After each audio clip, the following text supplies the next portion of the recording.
Hello all, for today's video, we will be walking through the setup, installation and usage of this awesome C2 tool, Covenant. It will be a quick video to show you how you can quickly get started with Covenant C2 and run it on a Kali machine. Covenant has a web-based interface with proper GUI, unlike most of the C2 that we have looked at previously, such as Metasploit and Sliver. You will need .NET installed on your Kali in order to run Covenant C2. The author has provided a Docker build for it, so that it should be pretty easy with Docker instead. We will be demonstrating how we can run Covenant C2 on our Kali machine with Docker. Basically, we will only need to follow the commands given in the installation guide over here. We will need to git clone the repository, build the Docker image, and we should be able to run Covenant as a Docker container.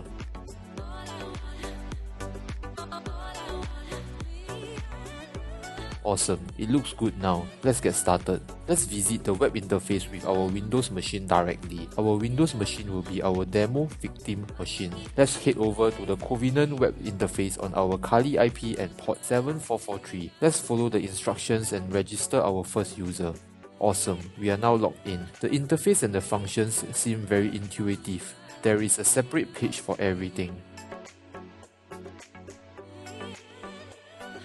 Alright, moving on. First, we will need to create a listener. Let's work with the most default template that Covenant provides and see how it goes. Let's configure a listener on our Kali IP address. For SSL connections, it seems that we will need to generate a cert for it. So let's not do that now. Let's go with the default HTTP listener without SSL. Just to be sure that we are all on the same page, for this demonstration, we will have Windows Defender turned off. Let's try out the Powershell launcher. It seems to be the easiest one, as we only need to copy and paste the Powershell command to see if it works.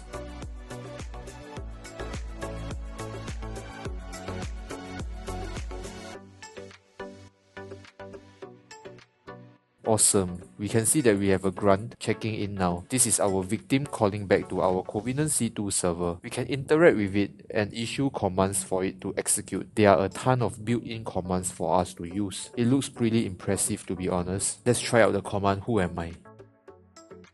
Awesome, we were able to get the output. Let's try out the shell command.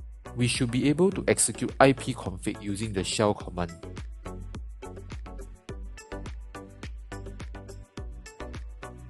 Nice, it works now.